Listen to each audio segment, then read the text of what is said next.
এই ভিডিওটি শুধুমাত্র বিনোদন, শিক্ষা ও তথ্য সম্প্রচারের উদ্দেশ্যেই তৈরি। এই ভিডিওতে ব্যবহৃত তথ্য ও চিত্রগুলি বিভিন্ন চ্যানেলের বিশ্বস্ত উৎস থেকে নেওয়া। এখানে ব্যবহৃত তথ্যাবলী ও চিত্রসমূহের সমস্ত কৃতিত্ব সেই মূল উৎসেরই প্রাপ্ত।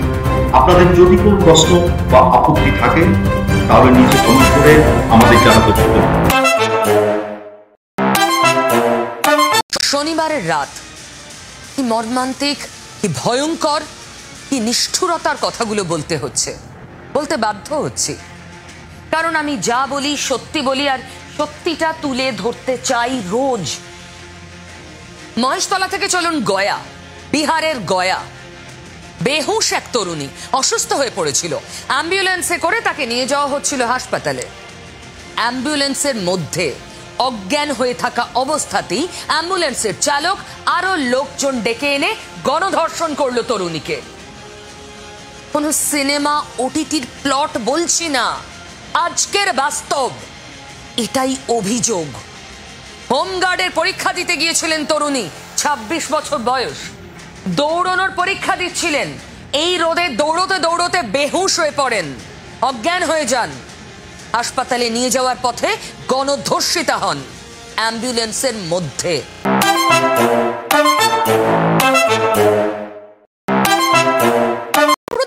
যে বড় খবরে নজর এই মুহূর্তে, মর্মান্তিক একটা দুর্ঘটনা। হরিদ্বারে মনসা দেবী মন্দিরে মর্মান্তিক দুর্ঘটনা। মনসা দেবী মন্দিরে পদপিষ্ট হয়ে মৃত্যু 6, জখম বহু। এখন অব্দি যা আপডেট আসছে, মনসা দেবী মন্দিরের সিঁড়িতে ওঠার রাস্তায় দুর্ঘটনা ঘটে বলে জানতে পারা যাচ্ছে। আরো একবার আপনাদের জানিয়ে রাখি ঘটনা হরিদ্বারের মনসা দেবী মন্দিরে মর্মান্তিক দুর্ঘটনা। মনসা দেবী মন্দিরে পদপিষ্ট হয়ে মৃত 6, জখম বহু। রক্তিম আমাদের প্রতিনিধি আমাদের সঙ্গে রয়েছেন। রক্তিম, ঠিক কিভাবে এই দুর্ঘটনা ঘটলো? মানে একটা ভিড় ম্যানেজমেন্টের তো সিস্টেম থাকে, কিভাবে ঘটলো এই ঘটনা? দেখো, এসএসপি পরমেন্দর সিং দোবলের কথা অনুযায়ী এখানে একটা গুজব ছড়ায় যেখানে ইলেকট্রিক কারেন্ট শক তৈরি হয়েছে এবং সেখান থেকে গুজব ছড়ায়।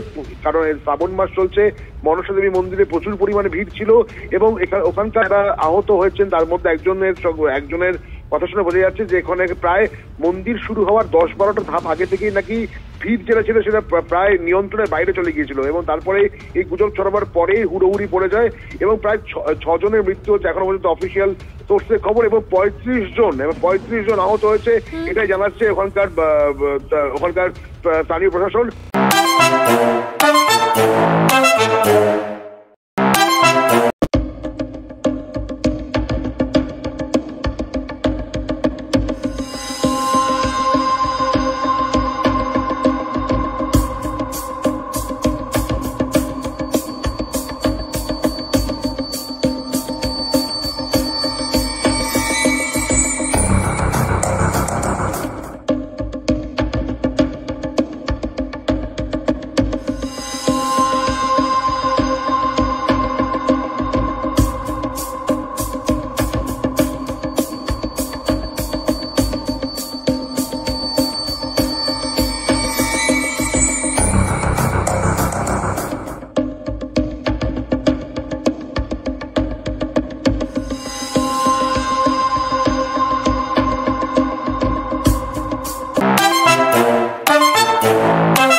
কেমন আছেন সবাই?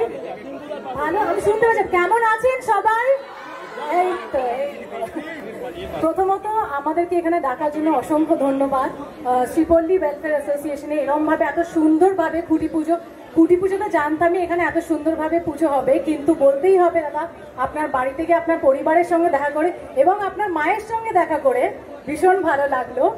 আর সত্যি আমি এটাই বলবো যে দুর্গাপূজা আসতে চলেছে, আজকে খুঁটি পুজো হয়ে গেলে এখানে সবার দুর্গাপুজো খুব আনন্দে কাটুক, খুব ভালোভাবে কাটুক। শ্রীপল্লী ওয়েলফেয়ার অ্যাসোসিয়েশনের দুর্গাপুজো 58তম, মানে ইটস লাইক হিউজ। দুর্গাপুজো নিয়ে এটাই বলবো কি আমাদের গর্ব। মায়ের আশীর্বাদ দরকার ভালো থাকার জন্য, সুখে থাকার জন্য এবং একসাথে থাকার জন্য। ভালো থাকবেন। আবার আপনাদের পাড়ায় এসে ডেফিনেটলি ভীষণ ভালো লাগলো। সবাইকে অসংখ্য ধন্যবাদ। পুজোর আগাম শুভেচ্ছা, ভালো কাটুক আপনাদের সবারই পুজো। আশা করি আবার দেখা হবে পুজোর আগে কোনো ভাবে।